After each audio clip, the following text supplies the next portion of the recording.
Hello everyone, welcome to पहल academy. पहल academy के यूट्यूब चैनल पर आप सबका बहुत बहुत स्वागत है।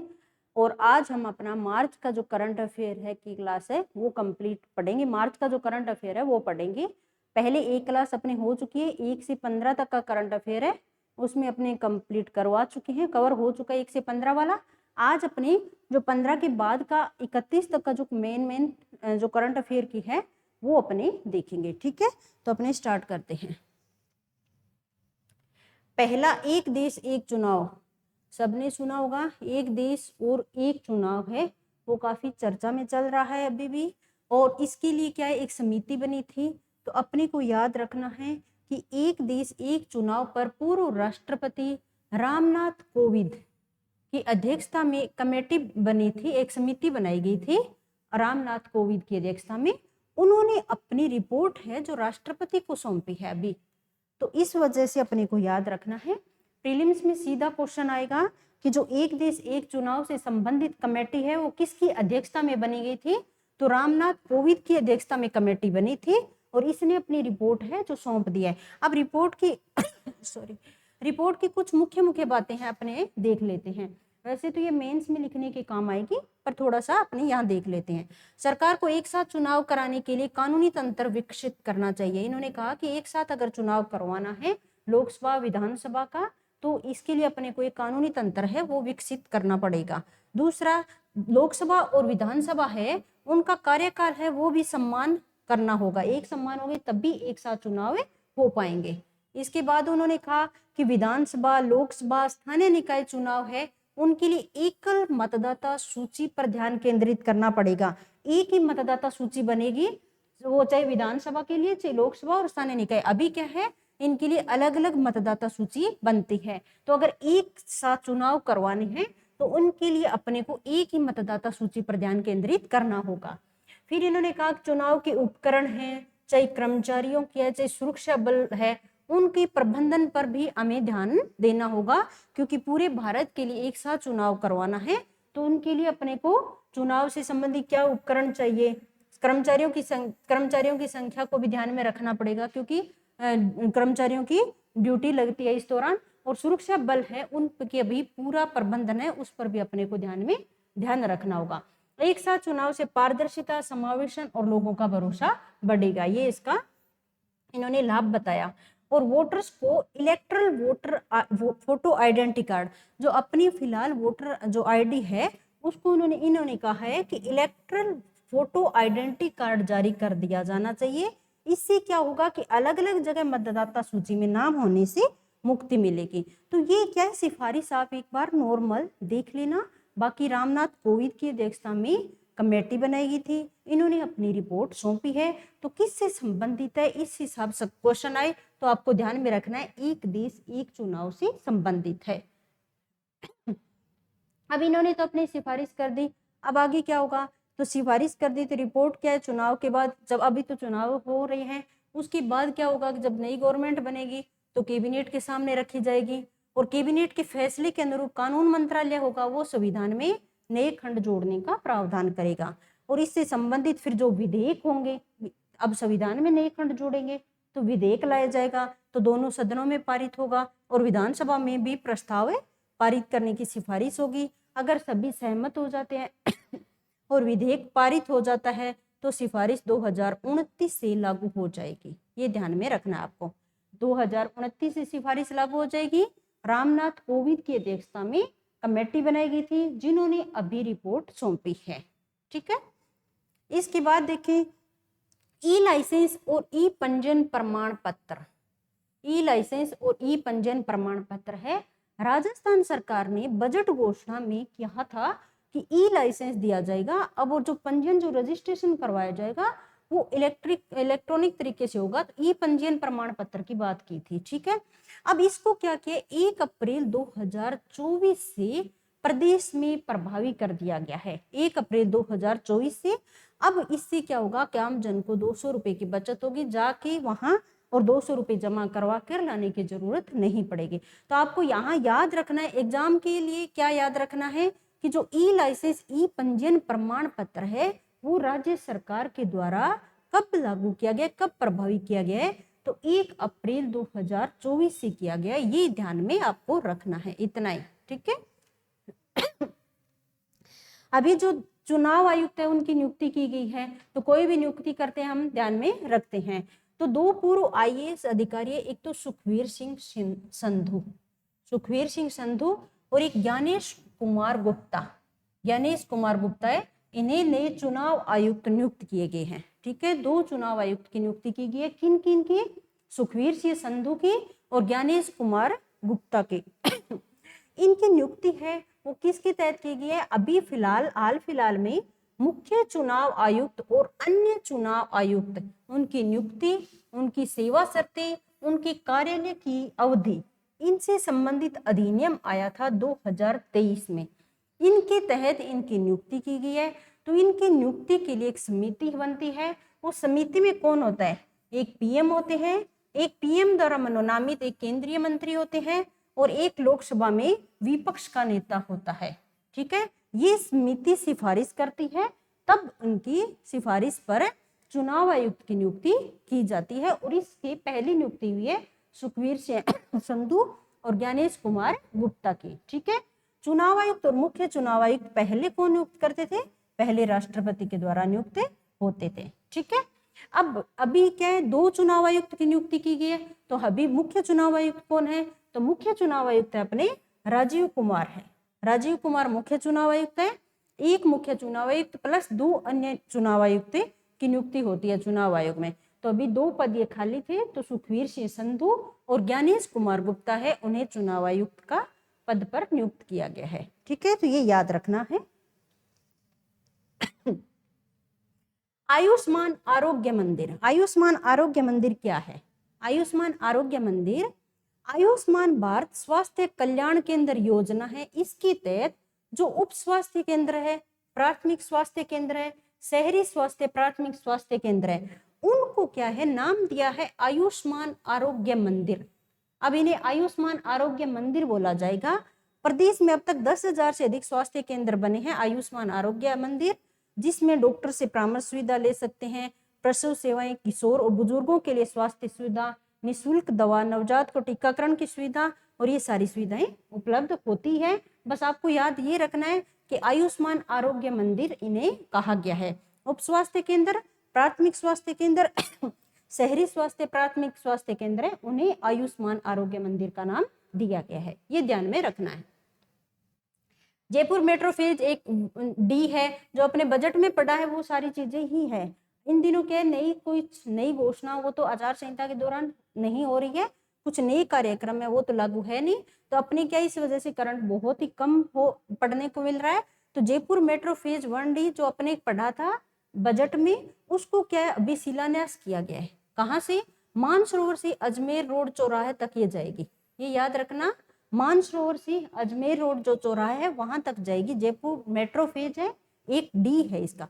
इसकी लंबाई कितनी रहेगी? 1.35 किलोमीटर रहेगी, 1.35, ये ध्यान में रखना है, 1.35 किलोमीटर है और मानसरोवर से अजमेर रोड चौराहे तक जाएगी। अभी इसका शिलान्यास हुआ है जो बजट में घोषणा हुई थी, ठीक है। एक ये ध्यान में रखना है कि हाल ही में नवीकरणीय ऊर्जा मंत्रालय की एक रिपोर्ट आई, उसके अनुसार देश में अपने जो सौर ऊर्जा है, सौर ऊर्जा क्षेत्र में जो निवेश हो रहा है, जो सौर ऊर्जा क्षेत्र में निवेश है उसका 40% है, 40% वो निवेश सिंगापुर UK के द्वारा किया जा रहा है। तो ये एग्जाम में पूछा जा सकता है कि जो सौर ऊर्जा क्षेत्र है उसमें अधिकतर निवेश या ज्यादातर निवेश किन देशों के द्वारा किया जा रहा है? तो सिंगापुर और UK के द्वारा किया गया है। कितना परसेंट? 40% निवेश है वो सिंगापुर UK कर रहा है। देश में सौर ऊर्जा सहित अक्षय ऊर्जा की स्थापना में ऑटोमेटिक रूट के माध्यम से देखें तो 100% प्रत्यक्ष विदेशी निवेश की अनुमति है, 100% FDI की अनुमति दी गई है ऑटोमेटिक रूट के माध्यम से अगर यहाँ निवेश करे तो, ठीक है। अब सरकार का लक्ष्य क्या है? सरकार का लक्ष्य 2030 तक अपने है 500 गीगावाट नवीकरणीय ऊर्जा क्षमता स्थापित करने का लक्ष्य है। नवीकरणीय ऊर्जा वाला है 500 गीगावाट तक करने का सरकार का लक्ष्य है 2030 तक। और इस दशक के अंत तक 45% जो कार्बन तीव्रता है उसको कम करनी है, 50% संचयी विद्युत स्थापित करना है और 2070 तक शुद्ध शून्य कार्बन उत्सर्जन है वो हासिल करना है। ये सरकार के टारगेट है और इन्हीं टारगेट को प्राप्त करने की दिशा में ही ये नया कदम है कि जो 23 में सौर ऊर्जा क्षेत्र है उसमें ज्यादा से ज्यादा विदेशी निवेश हो सके। तो ये निवेश हुआ है 40% किसका है, सिंगापुर और यूके का है। ठीक है, इतना ये ध्यान में रखना है। थोड़ा सा देख लेते हैं फिर ये जो नवीकरणीय ऊर्जा अक्षय ऊर्जा है उसमें अव्वल राज्य कौन कौन से हैं। तो सबसे पहले नंबर पर आता है राजस्थान, फिर गुजरात, फिर तमिलनाडु, फिर कर्नाटक और फिर महाराष्ट्र। तो ये बहुत इंपॉर्टेंट है, बहुत बार एग्जाम में ये क्वेश्चन पूछा जाता है। तो अक्षय ऊर्जा में अव्वल राज्य कौन कौन से हैं तो ये ध्यान में रखना है। टोटल देखें तो चाहे सोलर हो, पवन हो और बायोमास वाली जो सारी है अक्षय ऊर्जा, उसमें पहले नंबर पर राजस्थान है, फिर गुजरात है, फिर तमिलनाडु, फिर कर्नाटक, फिर महाराष्ट्र। तो ये ध्यान में रखना है। एक ये ध्यान रखना, हाल ही में आईआईटी जोधपुर है उसने एक ऐसा ड्रोन विकसित किया है जो हवा में उड़ने के साथ साथ पानी में तैर सकता है। पहले क्या था, अब आईआईटी जोधपुर, आपको याद ये रखना है, बाय क्वेश्चन में पूछ सकते हैं कि किसने ड्रोन विकसित किया है, कहाँ मतलब ये ड्रोन विकसित किया गया है जो हवा में उड़ने के साथ साथ पानी में तैर सकता है। तो ये आईआईटी जोधपुर का है। इससे पहले वर्तमान ड्रोन है जो सिर्फ हवा में उड़ सकते थे, हवा में उड़ने पानी में चलने की तकनीक है वर्तमान में अमेरिका और चीन के पास है। तो ये ध्यान में रखना है कि जो अब तक अपने जितने भी ड्रोन थे वो सिर्फ हवा में उड़ान भरने की शक्ति रखते थे। ठीक है, हवा में उड़ान और पानी में चलने दोनों की तकनीक अब तक अमेरिका और चीन के पास थी, लेकिन अभी आईआईटी जोधपुर ने एक ऐसा ड्रोन अपने यहाँ भी विकसित कर लिया है जो हवा में उड़ने के साथ साथ पानी में भी तैर सकता है। ठीक है, ऐसे में ड्रोन भारतीय सेना के साथ बचाव राहत अभियान कर सकेगा, समुद्री तट पर तेल रिसाव जैसे मामलों में सही साबित होगा। ठीक है, तो ये ध्यान में रखना है कि ऐसा ड्रोन किसने बनाया है, तो आईआईटी जोधपुर द्वारा बनाया गया है। रणजी ट्रॉफी 2022-23 खेल खिलाड़ी से संबंधित अपने क्वेश्चन आते ही हैं। तो रणजी ट्रॉफी 2022-23 है, किसने जीता, मुंबई ने जीता है। किसको हराकर, विदर्भ को हराकर रणजी ट्रॉफी जीती है। तो विजेता कौन रहा है, मुंबई रहा है और उप विजेता विदर्भ रहा है। 8 साल के बाद मुंबई की टीम ने यह जीत हासिल की है। इसमें मुंबई टीम के कप्तान थे अजिंक्य रहाणे और रणजी ट्रॉफी का संबंध क्रिकेट से है, सबको पता होगा। नहीं पता तो जितनी भी ट्रॉफी है उसका क्वेश्चन ऐसे बनता है कि ये ट्रॉफी है साथ में संबंधित खेल है, तो आपको यह पता होना चाहिए कि ये ट्रॉफी किस खेल से संबंधित है। तो रणजी का संबंध क्रिकेट से है। मुंबई ने जीता है विदर्भ को हराकर 2022-23 की रणजी ट्रॉफी। ठीक है, पेरिस ओलंपिक 2024, पेरिस ओलंपिक 2024 में होंगे। इससे संबंधित न्यूज ये थी कि प्रसिद्ध बैडमिंटन खिलाड़ी है एच.एस. प्रणय। एच.एस. प्रणय हैं जो बैडमिंटन से रिलेटेड है। पहले तो ये याद करो कि एच.एस. प्रणय का संबंध किस खेल से है, तो ये बैडमिंटन के खिलाड़ी है। ठीक है, तो इनको विश्व रैंकिंग के आधार पर पेरिस ओलंपिक में खेलने का मौका मिलेगा। विश्व रैंकिंग के आधार पर कुछ खिलाड़ियों को जो ओलंपिक में खेलने का मौका मिलता है, इनके मानक होते हैं। तो पहले ये आप अभी ये याद करो कि बैडमिंटन खिलाड़ी है, एच.एस. प्रणय को मिला है। अब ये क्या है, पेरिस ओलंपिक में खेलने का इन्हें मौका मिलेगा। किस आधार पर, विश्व रैंकिंग के आधार पर। वो पेरिस ओलंपिक क्वालिफिकेशन रैंकिंग में 8वें स्थान पर रहे थे, 8वें स्थान पर आए हैं। इस वजह से इन्हें पेरिस ओलंपिक में खेलने का मौका मिलेगा। एक दूसरे खिलाड़ी है लक्ष्य सेन। लक्ष्य सेन है जिनकी रैंक रही है 15वें। अब ये होता है कि पेरिस ओलंपिक में किसी भी देश के कोई दो खिलाड़ी है, उनको एक ही वर्ग में जगह मिलती है, जगह लेनी है, तो इसके लिए उन्हें ओलंपिक क्वालिफिकेशन रैंकिंग में शीर्ष 16 में स्थान लाना होगा। शीर्ष 16 रैंक में उन्हें स्थान लाना पड़ेगा, तब वो उसे एक ही कैटेगरी में 2 खिलाड़ी का चयन होगा। तो इसमें एक तो हो गए प्रसिद्ध बैडमिंटन खिलाड़ी एच.एस. प्रणय, जिनकी रैंक तो 8वीं रही है, तो इस वजह से ये पेरिस ओलंपिक में इन्हें मौका मिलेगा। दूसरी लक्ष्य सेन है जिनकी रैंकिंग रही है 15वें स्थान पर, तो इस वजह से इन्हें भी पेरिस ओलंपिक में खेलने का मौका मिलेगा। तो 2 खिलाड़ी है, ध्यान में रखना, एच.एस. प्रणय और लक्ष्य Sen. Electric mobility promotion scheme, electric mobility promotion scheme, simple बात है, नाम से पता चल रहा है इलेक्ट्रिक है मोबिलिटी, उनको प्रमोट किया जाएगा। जो ई व्हीकल है उन्हें प्रमोट करने के लिए स्कीम लाई गई है। हाल ही में भारी उद्योग मंत्रालय ने, कौन से मंत्रालय ने? भारी उद्योग मंत्रालय ने देश में इलेक्ट्रिक 2 व्हीलर और 3 व्हीलर उनको बढ़ावा देने के लिए एक नई स्कीम लॉन्च की है। ठीक है, तो नाम का स्कीम का नाम ही है इलेक्ट्रिक मोबिलिटी प्रमोशन स्कीम। तो इलेक्ट्रिक 2 व्हीलर और जो 3 व्हीलर है उन्हें प्रमोट करने के लिए एक स्कीम लॉन्च की। किसने? भारी उद्योग मंत्रालय ने। इसके लिए 500 करोड़ का आवंटन किया है। कितने करोड़ का? 500 करोड़ का। इसके तहत क्या किया गया है कि 1 अप्रैल 2024, अभी 1 अप्रैल 2024 से अगले 4 महीने तक जो दोपहिया खरीदेंगे तो 10,000 रुपए की प्रोत्साहन राशि देंगे, और अगर जो 3 व्हीलर है, जो E3 व्हीलर है उसको खरीदेंगे तो 25,000 तक की सहायता प्रदान की जाएगी। तो ये राशि याद रखनी है आपको। बाकी तो स्कीम में नाम में दिया है, इलेक्ट्रिक मोबिलिटी प्रमोशन स्कीम है। किसकी है? भारी उद्योग मंत्रालय की है।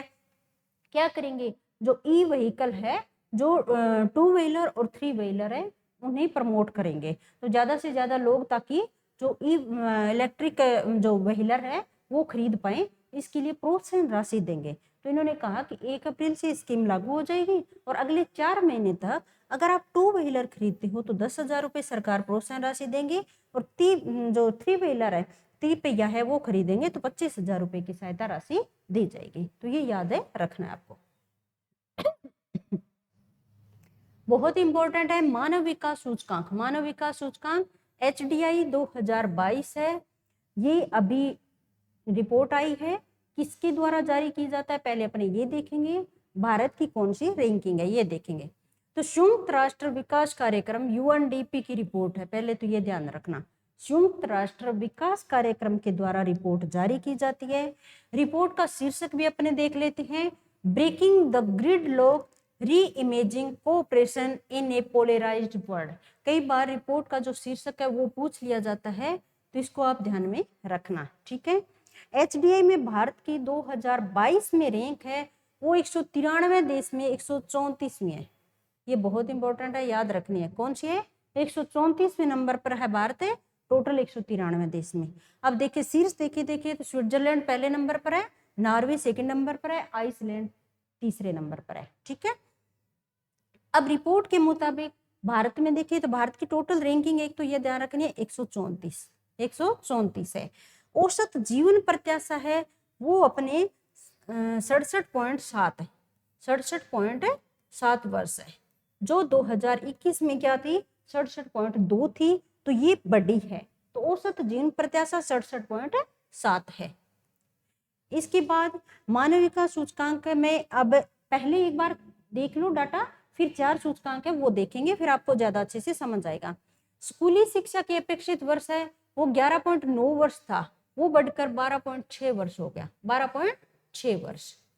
स्कूली शिक्षा की औसत वर्ष है वो 6.57 हो गए, और राष्ट्रीय आय प्रति व्यक्ति सकल राष्ट्रीय आय है वो $6,951 यानी 5.75 लाख रुपए हो गई है।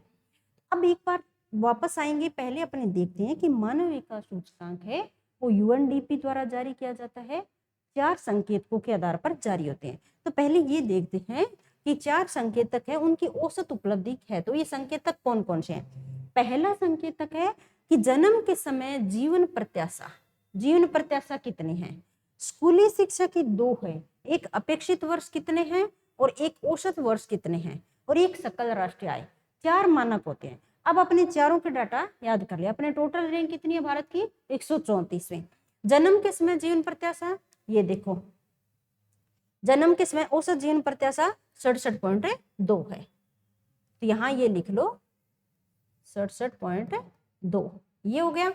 स्कूली शिक्षा की अपेक्षित वर्ष कितने हैं? तो अपेक्षित वर्ष पिछले साल 11.9 वर्ष थे, अब है 12.6। ठीक है, ये SDG के गोल है ब्रैकेट में लिखे हुए। इससे SDG गोल है जो 3 प्राप्त होगा, इससे 4.3, इससे 4.4 और ये 8.5। ये SDG के गोल है, उसको प्राप्त करने की दिशा में है, और ये 4 संकेतक है। ठीक है, 12.6 हो गया। ये स्कूली शिक्षा के औसत वर्ष है, ये 6.57 हो गए, 6.57। और सकल राष्ट्रीय आय अब अपनी हो गई $6,951। ठीक है, तो ये 4 संकेतक है और चारों के ये डेटा आपको याद करने हैं। समझ में आया? कौन जारी करता है और भारत की रैंकिंग क्या है, विश्व में पहले नंबर पर कौन है, और जो संकेतक 4 है उनमें भारत का जो कितने % या क्या रहा है वो आपको ध्यान में रखना है। जीवन प्रत्याशा फिलहाल है 67.2 साल। ठीक है, इसके साथ एक लैंगिक असमानता सूचकांक भी जारी होता है, तो उसमें भारत के आप रैंक याद कर लो, भारत के 108वें स्थान पर रहा है। भारत 108वें स्थान पर रहा है, 2021 में 122वें स्थान पर रहा था। अब भारत की स्थिति क्या है, 108वें नंबर पर है। और HDI में कितनी है, उसमें है 134वें नंबर पर, 134वें नंबर पर। ये ध्यान में आपको रखनी है। ठीक है, संशोधित पार्वती कालीसिंध चंबल एकीकृत ERCP परियोजना अपने पहले बहुत अच्छे से पढ़ चुके हैं, थोड़ा सा वापस न्यूज में आया तो अपने रिवीजन कर लेते हैं कि एकीकृत जो ERCP PKC योजना है, इसे कितने जिलों को पानी मिलेगा, 21 जिलों को पानी मिलेगा, 21 जिलों को पेयजल मिलेगा। और सिंचाई सुविधा कितने हेक्टेयर में होगी, 2.8 लाख है, जो 2.80 80 लाख है, तो 2.80 जो लाख हेक्टेयर क्षेत्र है उसको सिंचाई सुविधा मिलेगी। प्रदेश की 40% आबादी को पानी मिलेगा। परियोजना पर 45,000 करोड़ रुपए का व्यय होगा। ये सारी बात अपने पहले भी पढ़ चुके हैं, इसको बार बार जब न्यूज में आते हैं तो रिवाइज करते रहेंगे तो ज्यादा अच्छा रहेगा। तो इसका पूरा नाम संशोधित पार्वती कालीसिंध चंबल है, एकीकृत ERCP परियोजना। ठीक है, प्रमुख बोर्ड और राजनीतिक नियुक्तियां, कुछ बोर्ड की अभी अभी हाल फिलहाल में नियुक्तियां की गई है, तो अपनी नियुक्ति है वो याद करते हैं। सैनिक कल्याण सलाहकार समिति के अध्यक्ष बने हैं प्रेम सिंह बाजोर। प्रेम सिंह बाजोर को बनाया गया अध्यक्ष किसका, सैनिक कल्याण सलाहकार समिति का। किसान आयोग के अध्यक्ष है ये बने हैं CR चौधरी। CR चौधरी को किसान आयोग के अध्यक्ष बनाए गए हैं।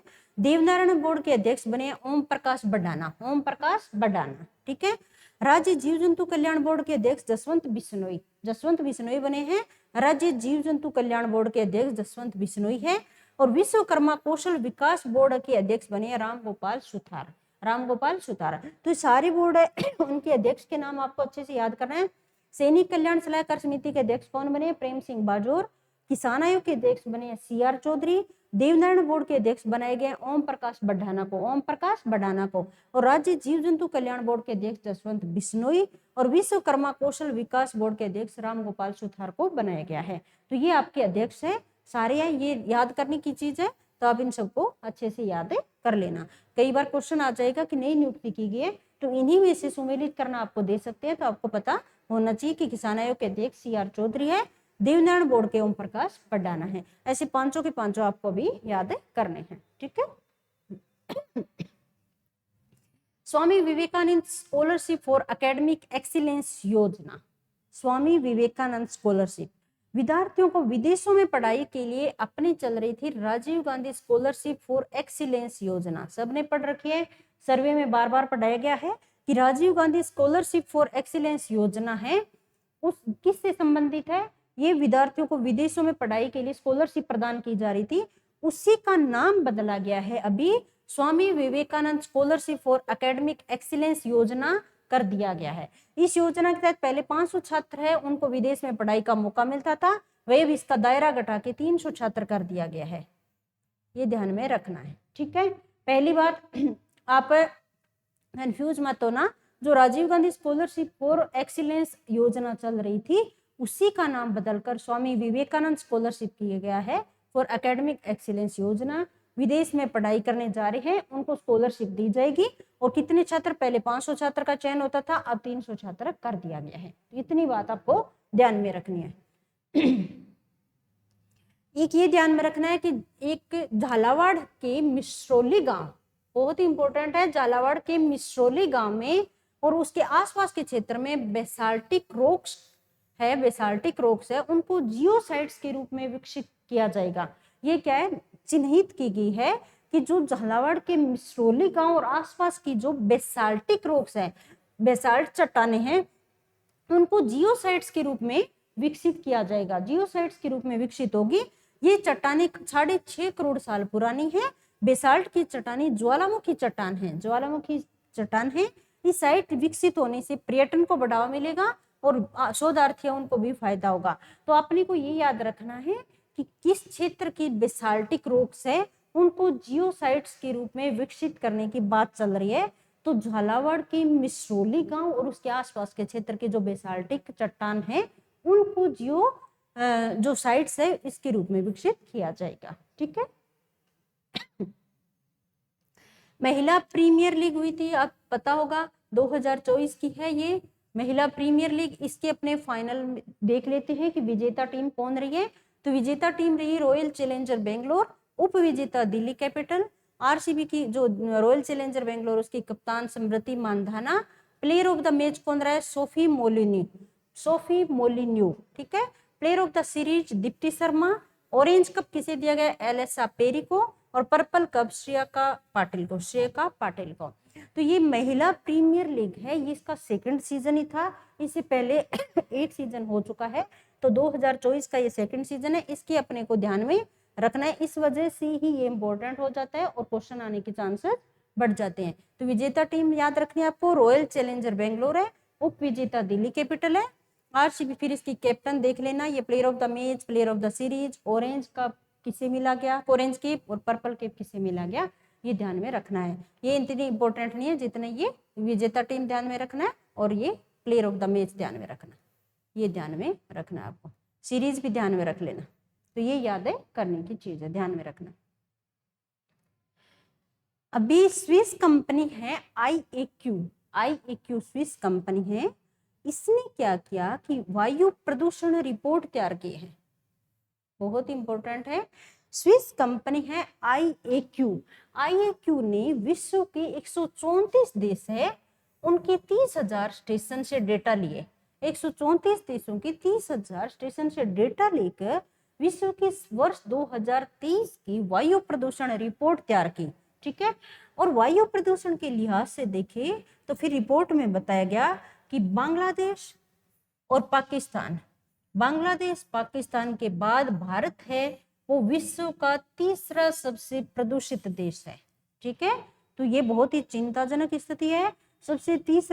विश्व का तीसरा सबसे प्रदूषित देश बताया गया है। पहला बांग्लादेश है, फिर पाकिस्तान। और रिपोर्ट तैयार किसने की? स्विस कंपनी है IAQ। स्विस कंपनी IAQ ने रिपोर्ट दी है और इन्होंने 134 देशों के 30,000 स्टेशन के डेटा लिए, फिर रिपोर्ट बताई 2023 की है। ठीक है। अब टॉप जो 100 प्रदूषित शहर है उसमें भारत की 83 शहर है, बहुत ही सारे भारत के हैं। 100 प्रदूषित शहर है उसमें भारत के 83 शहर है इस रिपोर्ट में बताए गए हैं कि वो प्रदूषित शहर है। ठीक है। अब आगे और देखते हैं। आगे एक प्रदेश का सर्वाधिक अपने राजस्थान का देखें तो राजस्थान का सर्वाधिक प्रदूषित शहर हनुमानगढ़ इस रिपोर्ट में आया है। ठीक है। इसके बाद क्रमशः भिवाड़ी, धौलपुर, श्री गंगानगर, भरतपुर और कोटा है। ठीक है। PM 2.5 की मात्रा के आधार पर इन्हें इस रिपोर्ट में स्थान मिला है ये। ठीक है।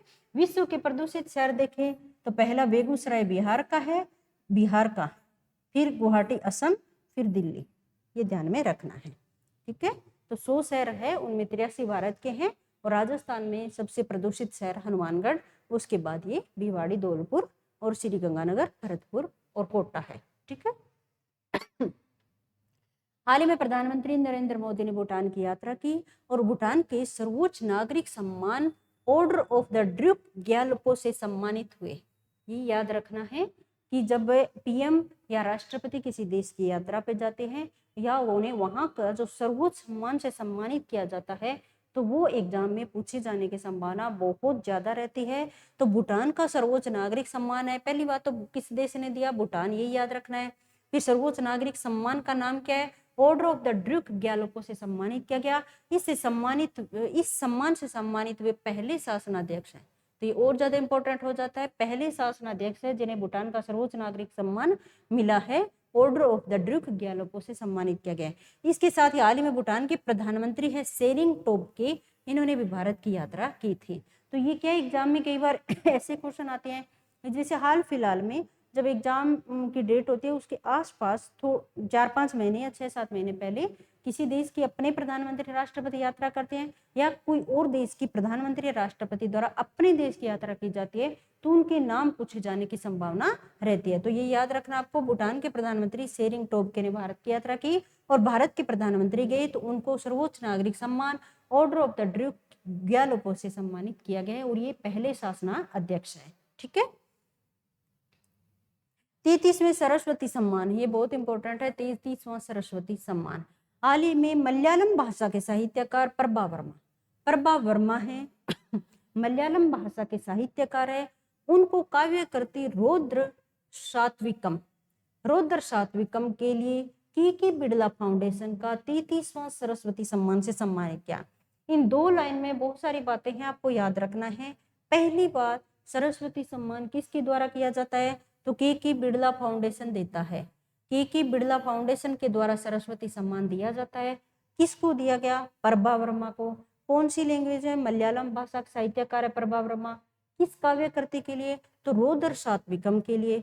और ये कौन सा पुरस्कार था? तो ये 33वां सरस्वती सम्मान था। ये 1991 से दिया जा रहा है, 1991 से लगातार दिया जा रहा है। इसके तहत 15 लाख रुपए नगद दिए जाते हैं और एक प्रशस्ति पत्र दिया जाता है। ठीक है। तो 33वां सरस्वती सम्मान किसे दिया गया? प्रभा वर्मा को दिया गया है, रौद्र सात्विकम के लिए। किसके द्वारा? के बिड़ला फाउंडेशन के द्वारा। और मलयालम भाषा के साहित्यकार है प्रभा वर्मा। ठीक है। शिव शक्ति, शिव शक्ति नाम आपने पहले सुन चुके हैं। शिव शक्ति क्या है? चंद्रमा की जो दक्षिणी ध्रुव पर चंद्रयान 3 है उसकी लैंडिंग साइट है, उसको प्रधानमंत्री मोदी जी ने शिव शक्ति नाम दिया था, आपने पढ़ा था। तो फिर अब क्यों पढ़ रहे हैं? अब इसलिए पढ़ रहे हैं कि हाल ही में इंटरनेशनल एस्ट्रोनॉमिकल जो यूनियन है, इंटरनेशनल एस्ट्रोनॉमिकल यूनियन है, उन्होंने इसको मंजूरी दे दी कि इसका नाम शिव शक्ति है। इसके मंजूरी के बाद इसका नाम शिव शक्ति रहेगा। ठीक है। तो चंद्रयान 2 जो जगह थी उसका नाम तिरंगा, ये अपने पहले पढ़ चुके हैं। तो अब शिव शक्ति है वो वापस इस वजह से चर्चा में रहा कि इंटरनेशनल एस्ट्रोनॉमिकल यूनियन है, इन्होंने मंजूरी देती है। ठीक है। पीएम सूरज पोर्टल, पीएम सूरज पोर्टल है, बहुत इंपॉर्टेंट है। 13 मार्च 2024 को पोर्टल लॉन्च हुआ है। कब? 13 मार्च 2024 को। पूरा नाम क्या है? पीएम सूरज। पीएम प्रधानमंत्री, सूरज सामाजिक, यू का उत्थान, आर का रोजगार और आधारित जन कल्याण। ठीक है। हिंदी में जैसा नाम है वैसा ही है, प्रधानमंत्री सामाजिक उत्थान एवं रोजगार आधारित जन कल्याण। ए का आधारित, जे का जन कल्याण। तो प्रधानमंत्री सामाजिक उत्थान रोजगार आधारित जन कल्याण नाम का ये राष्ट्रीय पोर्टल है। इस पोर्टल का शुभारंभ हुआ है 13 मार्च 2024 को। ठीक है। इसका उद्देश्य क्या है इस पोर्टल का? इसका उद्देश्य समाज के जो वंचित वर्ग है उनका उत्थान करना है, वंचित वर्गों का उत्थान करना है। सामाजिक उत्थान नाम है ना, सामाजिक उत्थान एवं रोजगार आधारित। उत्थान भी कैसे करेंगे फिर? तो रोजगार देंगे। तो पीएम सूरज राष्ट्रीय पोर्टल के माध्यम से देश भर में अनुसूचित जाति, पिछड़े वर्ग और स्वच्छता जो श्रमिक सहित पात्र जो व्यक्ति है उन्हें ऋण की सहायता दी जाएगी, ऋण दिया जाएगा ताकि वो अपना रोजगार संचालित कर सकें। यह सहायता फिर बैंक, एनबीएफसी, एमएफआई और अन्य संगठनों के माध्यम से दी जाएगी। तो ये ध्यान रखना है। पीएम सूरज पोर्टल है, इसका फुल फॉर्म पूछ सकते हैं। 13 मार्च 24 को लॉन्च हुआ। ये उद्देश्य समाज के वंचित वर्गों का उत्थान करना और इसके लिए उन्हें ऋण की सहायता राशि दी जाएगी, ऋण सहायता राशि प्रदान की जाएगी बैंकों के माध्यम से, एनबीएफसी के माध्यम से। ठीक है। अपने जीडीपी ग्रोथ अनुमान है, पिछली क्लास में भी पढ़ा था, मैंने कहा था जो रेटिंग एजेंसी है वो अलग अलग जीडीपी ग्रोथ का अनुमान देती है, तो वो अपने को याद रखना होता है। अभी फिच ग्लोबल रेटिंग एजेंसी है, ग्लोबल रेटिंग एजेंसी फिच है, उसने अनुमान लगाया है कि वित्त वर्ष 2025 के लिए भारत की जो सकल घरेलू उत्पाद जीडीपी वृद्धि दर है वो अनुमान पहले की जो 6.5% लगाया था वो बढ़ाकर 7% कर दिया है। तो फिच ने जो जीडीपी ग्रोथ रेट है वो अनुमान कितना परसेंट लगाया? 7% लगाया है। तो ये याद रखना, पिछली बार अपने क्रिस्टल वाला किया था, अब फिच का जीडीपी ग्रोथ अनुमान लगाना है 7%, ये याद रखना है। ठीक है। जोधपुर में पहली अपाची स्क्वाड्रन स्थापित, जोधपुर में, ये बहुत इंपॉर्टेंट है। भारतीय सेना ने 15 मार्च 2024 को राजस्थान के जोधपुर में अपाचे लड़ाकू हेलीकॉप्टर का अपना पहला स्क्वाड्रन स्थापित किया है। पहला स्क्वाड्रन स्थापित किया। सीधा सीधा क्वेश्चन आएगा कि जो अपाचे लड़ाकू हेलीकॉप्टर है उसका पहला स्क्वाड्रन कहाँ स्थापित किया गया है? तो जोधपुर में पहली अपाचे स्क्वाड्रन स्थापित है। जो इसकी ये जो हेडिंग है वहीं से क्वेश्चन आएगा, ये आपको ध्यान में रखना है। कब है? 15 मार्च 2024 को। तो 15 मार्च 2024 को है। यह स्क्वाड्रन पश्चिमी क्षेत्र में जमीनी अभियान के दौरान सहयोग करेगा। तो ये ध्यान में रखने की जरूरत नहीं, जरूर सिर्फ इतनी है कि जो पहली अपाचे स्क्वाड्रन स्थापित हुई है वो कहाँ पर है? तो जोधपुर में स्थापित किया गया है। फिलिस्तीन में नए पीएम बने हैं अभी। तो जो पीएम मैंने पहले ही बताया था, जो पीएम राष्ट्रपति बनते हैं तो इनको याद करना है। फिलिस्तीन के मोहम्मद मुस्तफा है, वो फिलिस्तीन की पीएम बने हैं अभी। तो मोहम्मद मुस्तफा याद रखना है। टाइगर ट्राइब 24 अभ्यास, टाइगर ट्राइब 24 अभ्यास है। तो ये अभ्यास हमने पिछली क्लासेस में भी बहुत पढ़े हैं। भारत अमेरिका का है ये। टाइगर ट्राइब किसका है? भारत अमेरिका का है। ठीक है, द्विपक्षीय है, दो देशों का है।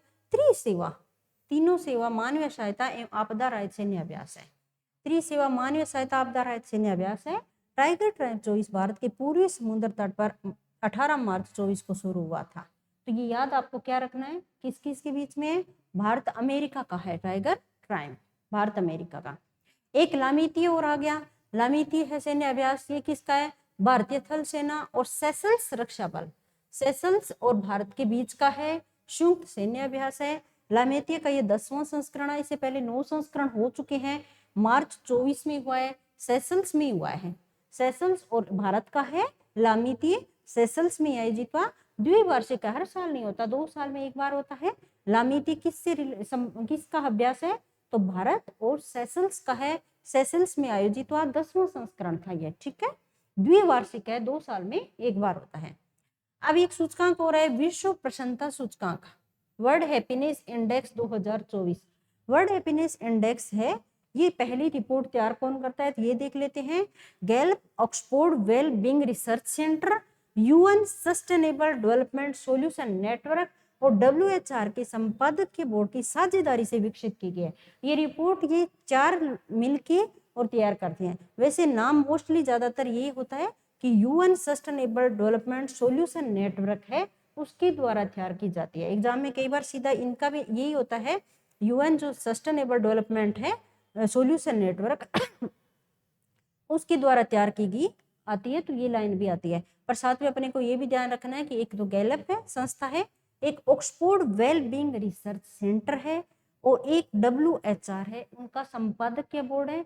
इनकी मिलकर के ये रिपोर्ट तैयार की जाती है। कौन सी रिपोर्ट है? वर्ल्ड हैप्पीनेस रिपोर्ट है। ठीक है, इस रिपोर्ट के अनुसार 143 देश है टोटल, उसमें भारत 126वें स्थान पर है। कौन से स्थान पर है? 126वें स्थान पर है। इसके मानक 6 मानक के आधार पर यह रिपोर्ट तैयार की जाती है। कौन कौन से? देश की प्रति व्यक्ति GDP कितनी है, सामाजिक सहयोग कितना है, उदारता देखते हैं, भ्रष्टाचार का लेवल देखते हैं, सामाजिक स्वतंत्रता और स्वस्थ जीवन। ये 6 मानक के आधार पर रिपोर्ट तैयार की होती है। और 2024 में शीर्ष पर रहा फिनलैंड, सबसे खुश देश है वो फिनलैंड का है। भारत की रैंकिंग क्या है? 126वीं रैंकिंग है। टोटल 143 है, तो ज्यादा अच्छी नहीं है। तो 143 देश की सूची में भारत के 126वें स्थान पर है। 6 मानक ध्यान में रखना है कि देश की प्रति व्यक्ति GDP कितनी है, सामाजिक सहयोग कितना है, उदारता कितनी है, भ्रष्टाचार कितना है, सामाजिक स्वतंत्रता कितनी है और स्वस्थ जीवन कितना है। इन मानकों के आधार पर रिपोर्ट तैयार की जाती है। भारत 126वें स्थान पर है, ये ध्यान में रखना है। अंतरिक्षयान पुष्पक बहुत इंपॉर्टेंट है। पुष्पक, अंतरिक्षयान पुष्पक। भारतीय अंतरिक्ष अनुसंधान संगठन इसरो ने क्या किया कि 22 मार्च 2024 को कर्नाटक में चित्रदुर्ग परीक्षण रेंज है, वहां पर अपनी रीयूजेबल लॉन्च व्हीकल, ये रीयूजेबल लॉन्च व्हीकल है, ये ध्यान में रखना। मोस्ट इंपोर्टेंट चीज यही है कि रीयूजेबल लॉन्च व्हीकल है पुष्पक। इसका नाम है RLV LEX-02। ठीक है, RLVL और LEX, ये ऐसे लिखना ठीक रहता है, और 02 ये नाम रहेगा इसका। ठीक है, पुष्पक है। इसकी सफलतापूर्वक लैंडिंग की है। एयरफोर्स के चिनूक हेलीकॉप्टर से 4.5 किलोमीटर की ऊंचाई से पुष्पक को छोड़ा गया है। रीयूजेबल लॉन्च व्हीकल है, पुष्पक नाम है और इसरो ने कर्नाटक में चित्रदुर्ग परीक्षण रेंज से इसे लॉन्च किया है। और इसके लाभ क्या होंगे कि पुष्पक के एडवांस वर्जन से सैटेलाइट लॉन्चिंग हो सकेगी, स्पेस स्टेशन के लिए सामान और एस्ट्रोनॉट्स को भी ले जाया जा सकेगा। और ये सैटेलाइट है उसको अंतरिक्ष में छोड़कर वापस भी तो आ जाएगा, तभी तो रीयूजेबल है, वापस आएगा ताकि फिर से उड़ान भर सके। इसरो इस प्रोजेक्ट को 2030 तक पूरा करेगा। रीयूजेबल लॉन्च व्हीकल की क्षमता वाला भारत बन गया दुनिया का छठा देश। भारत दुनिया का छठा देश बन गया। इससे पहले अमेरिका के पास, रूस, फ्रांस, चीन और जापान के पास ये व्हीकल है। अब अपने भी पुष्पक व्हीकल है जो रीयूजेबल व्हीकल है, ये ध्यान में रखना है। ठीक है, रीयूजेबल लॉन्च व्हीकल है जिसका नाम है पुष्पक और इसका नाम RLV-LEX-02 भी याद रखना है आपको। ठीक है, गोलकीपर श्रीजेश बने FIH एथलीट समिति के सह अध्यक्ष। तो भारतीय पुरुष हॉकी टीम के गोलकीपर है PR श्रीजेश। पहले तो ये याद करो कि PR श्रीजेश का संबंध किस खेल से है, तो भारतीय पुरुष हॉकी टीम से संबंधित खिलाड़ी है, ये गोलकीपर है। इनको चिली की कैमिला केरम सह-अध्यक्ष है ना, तो याद रखना सह-अध्यक्ष इसका मतलब कोई और भी है। तो चिली की कैमिला केरम के साथ अंतरराष्ट्रीय हॉकी महासंघ एथलीट समिति है उसका सह अध्यक्ष बनाया गया है। अंतरराष्ट्रीय हॉकी महासंघ के एथलीट समिति का सह अध्यक्ष बनाया गया है। किसे? PR श्रीजेश को सह अध्यक्ष है, तो इनके साथ कौन है? चिली की कैमिला केरम को भी अध्यक्ष बनाया गया है। और ये भारतीय पुरुष हॉकी टीम के गोलकीपर है PR श्रीजेश। तो ये बहुत इंपॉर्टेंट है, याद रखना है आपको। ठीक है, राष्ट्रीय जांच एजेंसी है, उनके डायरेक्टर जनरल की नियुक्ति हुई है अभी। तो राष्ट्रीय जांच एजेंसी के डायरेक्टर जनरल IPS सदानंद बसंत है। सदानंद बसंत है IPS, उनको NIA का डायरेक्टर जनरल नियुक्त किया गया है। तो ये याद रखना, NIA राष्ट्रीय नेशनल जो इन्वेस्टिगेशन एजेंसी है उनके अध्यक्ष बने हैं सदानंद बसंत। सदानंद बसंत है अध्यक्ष, नहीं उन्हें डायरेक्टर जनरल बोलते हैं, डायरेक्टर जनरल है सदानंद बसंत को बनाया गया है। ठीक है,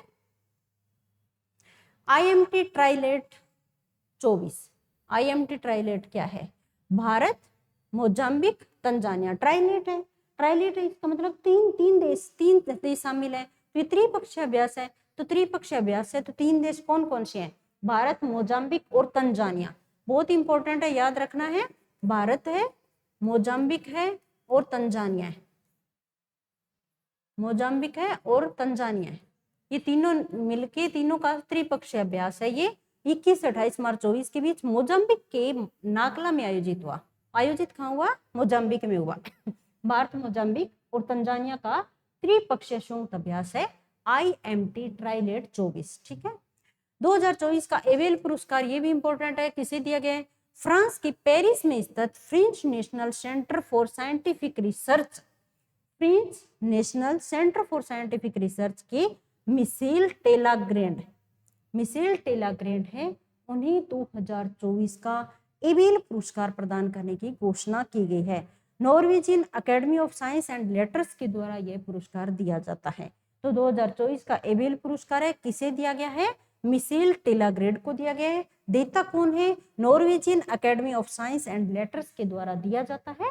किसको दिया? मिशेल टेलाग्रैंड को दिया गया है। ठीक है, मिशेल टेलाग्रैंड को दिया गया है।